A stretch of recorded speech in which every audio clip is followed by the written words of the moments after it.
సంఖ్యాకాండము 6వ అధ్యాయము. మరియు యెహోవా మోషేకు ఇలాగు సెలవిచ్చెను. నీవు ఇశ్రాయేలీయులతో ఇట్లనుము, పురుషుడే గాని స్త్రీయే గాని యెహోవాకు నాజీరగుటకు ఎవరైనను మ్రొక్కుకొని తన్ను తాను ప్రత్యేకించుకొనిన ఎడల వాడు ద్రాక్షారస మద్యములను మానవలెను. ద్రాక్షారసపు చిరకనైనను మద్యపు చిరకనైనను త్రాగవలదు. ఏ ద్రాక్షారసమునైనను త్రాగవలదు. పచ్చివి గాని ఎండినవి గాని ద్రాక్ష పండ్లను తినవలదు. అతడు ప్రత్యేకముగా నుండు దినములన్నీయు పచ్చి కాయలే గాని పై తోలే గాని ద్రాక్షావల్లిని పుట్టినదేదియు తినవలదు. అతడు నాజీరగుటకు మ్రొక్కుకొనిన దినములన్నిటిలో మంగలకత్తి అతని తల మీద వేయవలదు. అతడు యెహోవాకు తన్ను తాను ప్రత్యేకించుకొనిన దినములు నెరవేరు వరకు అతడు ప్రతిష్ఠితుడై తన తల వెంట్రుకలను ఎదుగనీయవలెను. అతడు యెహోవాకు ప్రత్యేకముగా నుండు దినములన్నిటిలో ఏ శవమును ముట్టవలదు. తన దేవునికి మీదు కట్టబడిన తల వెంట్రుకలు అతని తల మీద నుండును గనుక అతని తండ్రి గాని తల్లి గాని సహోదరుడు గాని సహోదరి గాని చనిపోయినను వారిని బట్టి అతడు తన్ను తాను అపవిత్రపరచుకొనవలదు. అతడు ప్రత్యేకముగా ఉండు దినములన్నీయు అతడు యెహోవాకు ప్రతిష్ఠితుడుగా నుండును. ఒకడు అతని యొద్ద హఠాత్తుగా చనిపోవుట వలన ప్రత్యేకముగా నుండువాని తల అపవిత్రపరచబడిన ఎడల అతడు పవిత్రపరచబడు దినమున అనగా 7వ దినమున తన తల కొరిగించుకొనవలెను.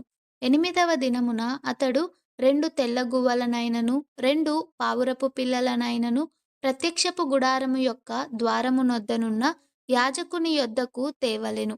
అప్పుడు యాజకుడు ఒకదానితో పాపపరిహారార్థ బలిని 2వ దానితో దహన బలిని అర్పించి వాడు శవము ముట్టుట వలన పాపి అయినందున వాని నిమిత్తము ప్రాయశ్చిత్తము చేసి ఆ దినమున వాని తలను పరిశుద్ధపరచవలెను.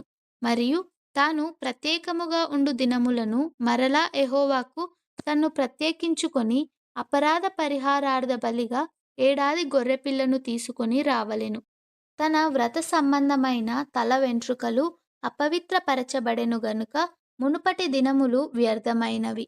నాజీరు ప్రత్యేకముగా ఉండు దినములు నిండిన తరువాత వాని గూర్చిన విధి ఏదనగా ప్రత్యక్షపు గుడారము యొక్క ద్వారమునొద్దకు వానిని తీసుకొని రావలెను.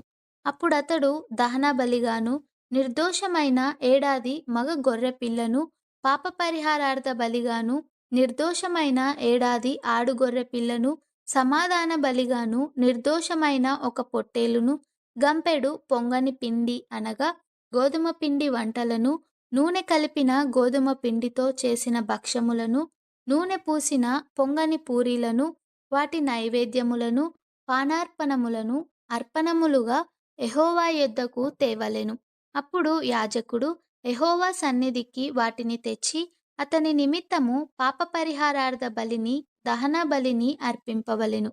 యాజకుడు ఆ గంపెడు పొంగని భక్ష్యములతో ఆ పొట్టేలును యెహోవాకు సమాధాన బలిగా అర్పింపవలెను. వాని నైవేద్యమును వాని పానార్పణమును అర్పింపవలెను.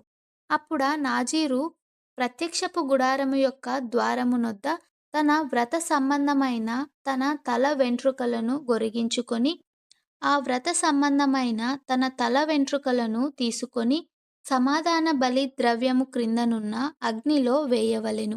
మరియు యాజకుడు ఆ పొట్టేలు యొక్క వండిన జబ్బను, ఆ గంపలో నుండి పొంగని ఒక భక్ష్యమును, పొంగని ఒక పూరీని తీసుకొని నాజీరు తన వ్రత సంబంధమైన వెంట్రుకలను కొరిగించుకొనిన పిమ్మట అతని చేతుల మీద వాటిని ఉంచవలెను. తరువాత యాజకుడు యెహోవా సన్నిధిని అల్లాడింపబడు అర్పణముగా వాటిని అల్లాడింపవలెను. అల్లాడింపబడు బోరతోనూ ప్రతిష్ఠితమైన జబ్బతోనూ అది యాజకునికి ప్రతిష్ఠితమగును. తరువాత ఆ నాజీరు ద్రాక్షారసము త్రాగవచ్చును.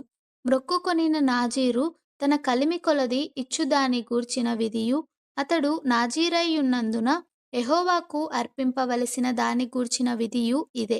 తాను మ్రొక్కుకొనిన మ్రొక్కుబడి చొప్పున నాజీరును గూర్చిన విధిని బట్టి ఇది అంతయు చేయవలెనని చెప్పుము. యెహోవా మోషేకు ఇలాగు సెలవిచ్చెను. నీవు అహరోనుతోనూ అతని కుమారులతోనూ ఇలాగనుము, మీరు ఇశ్రాయేలీయులను ఇలాగు దీవింపవలెను. యెహోవా నిన్ను ఆశీర్వదించి నిన్ను కాపాడునుగాక. యెహోవా నీకు తన సన్నిధిని ప్రకాశింపజేసి నిన్ను కరుణించునుగాక. యెహోవా నీ మీద తన సన్నిధి కాంతి ఉదయింపజేసి నీకు సమాధానము కలుగజేయునుగాక. అట్లు వారు ఇశ్రాయేలీయుల మీద నా నామమును ఉచ్చరించుట వలన నేను వారిని ఆశీర్వదించెదను.